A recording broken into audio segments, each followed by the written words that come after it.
Pleased with what we got done today.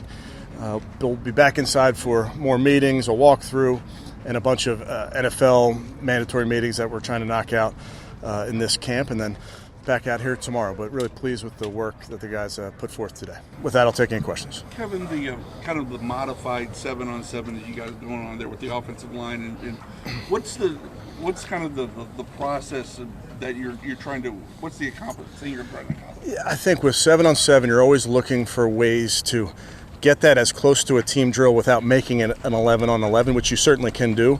It's harder to do that in the way the rules are written in the off-season program. So when you do 7-on-7, you've seen some teams walk out there with bags or tennis rackets or something. So this is something we're trying to do, is put our offensive line out there, let our other offensive linemen run games and stunts, so they're still working their blitz pickup, and the quarterbacks get to feel the pocket, get to feel what that's like. Are you trying to get as many reps to the 3 new quarterbacks as you can before you get to training camp? I'm excluding Flacco because his reps were really reduced. Right. Yeah, just try to be intentional about everything, Tony. And certainly Joe had fewer reps today. That's obviously on purpose, and just trying to find out, get as much of an evaluation on the guys as we can.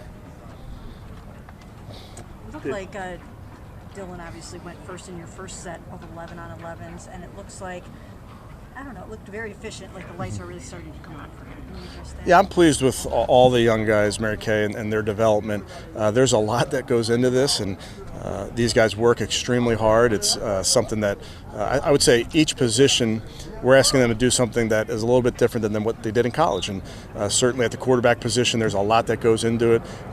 These guys are all well coached when we get them, but there's things in the NFL game, just the rules are different in some areas. So I think all these guys are making really good progress. Kevin, this is the first time we've seen Deontay Johnson out there.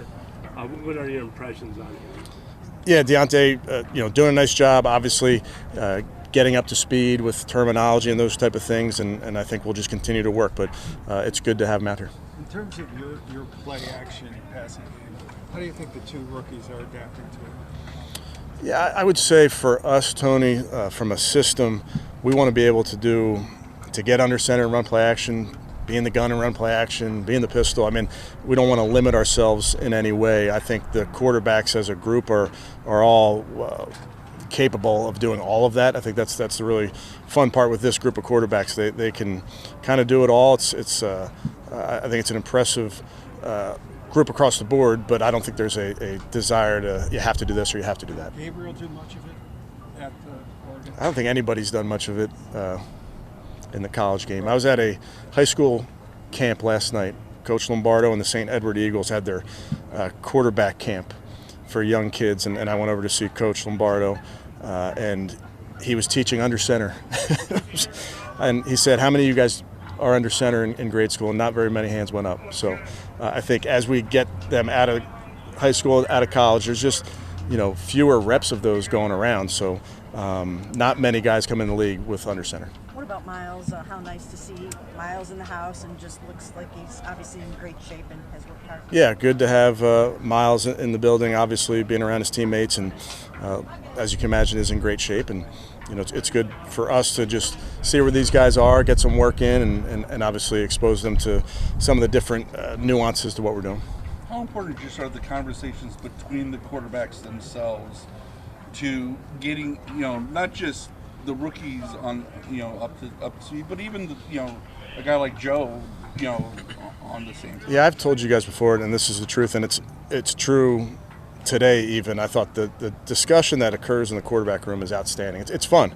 It's high-level discussion. It's new for the 2 young guys, but to hear the experiences of Joe, Kenny, Deshaun, I think it's an impressive thing for those young guys to absorb.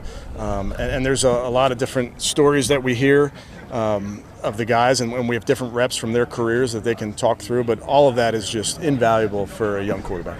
Tell me, will you be able to do anything this week? We'll see. Yeah, they're working hard. They're getting close. What does that mean for your young guys? Yeah, more reps. Yeah, more reps for those guys, and we've asked a lot of them. They've done a great job. They work extremely hard. Coach O'Shea, Coach Bravo Brown are working hard with those guys to get them up to speed. Hey, Kevin, you've always been such a Nick Chubb fan. So did you just comment on him getting this chance with Texas? Yeah, obviously, excited for Nick. I haven't talked to him yet, but reached out to him. He's you guys know how I feel about him. He's a huge part of our success here, a huge part of this franchise. So we wish him luck, and it's something that we'll obviously stay in touch with him throughout this year. When's the last time you did talk to Chuck? Over in the offseason at some point. Yeah. Kevin, you mentioned with the veteran quarterbacks, including Deshaun, how involved is he in those meetings behind the scenes, and what do the young guys get out of his presence? Yeah, that's the value we have, and veterans in that room. Deshaun's, as you guys know, not practicing, but he's rehabbing, attacking his rehab, and being a resource for young players, which I think is a great message about being a great teammate, being available to all your young players, young and old, being available to your teammates. And then what do you think he gets out of being here in the big? Yeah, I would hope any player that's here, whether they're rehabbing or practicing, whatever it is, I think there's value in being around your teammates. Hey Kevin, we were talking about modifying 7-on-7 a little bit to help the quarterbacks feel the pocket. I imagine that's an effort to try to help them play on time. Is that accurate? I'd say it's all of the above, Nate. I'd say it's playing on time. It's under spatial awareness. It's feeling where the guard's going to be, feeling where the tackles are going to be. It's finding lanes to throw. When you have a shallow cross coming from left to right, you have to find that lane in the B gap, the C gap as it moves across. So it's just trying to give them a little bit more of a visual. I've been exposed to people have done it 1,000 different ways. But this is just one way that we feel like is valuable, and it's also valuable for our offensive line because they can work their stunts and games during that time. When it comes to Couple more. that position, going through the progressions the way you want, getting rid of it when you want, how hard is that? Well, I think it's the bedrock of being efficient on offense is getting through progressions on time and accurately, obviously, once the ball comes out. But being able to get through a progression is not as easy as it sounds. Your eyes are studying the defenders and seeing what they're doing. And then ultimately you're listening to your feet, to quote an old Gary Kubiak line. I mean, you have a prescribed drop for a play, and that drop and those hitches will take you where the ball is supposed to go. So whenever you do 7-on-7, naturally that's an advantage offensive drill because there's no pass rush, but you want the quarterbacks to put themselves in the game as much as they can and stay true to their feet, stay true to their progression. Kevin, Joel last week was talking about increased toughness, feeling like there's increased toughness, emphasis on that. How much has there been a topic of conversation, not just with the offensive line, but across the board, increasing toughness, building that up a little bit? Well, I think the easy part is to talk about it. That's the easy part you can do. I think the hard part is making sure that we have, players, coaches, we're putting them through a program that is callousing up our bodies, our minds. So the work is hard, but the easy part would be to talk about it. Good. Okay, thanks guys. Thank you. Thank you.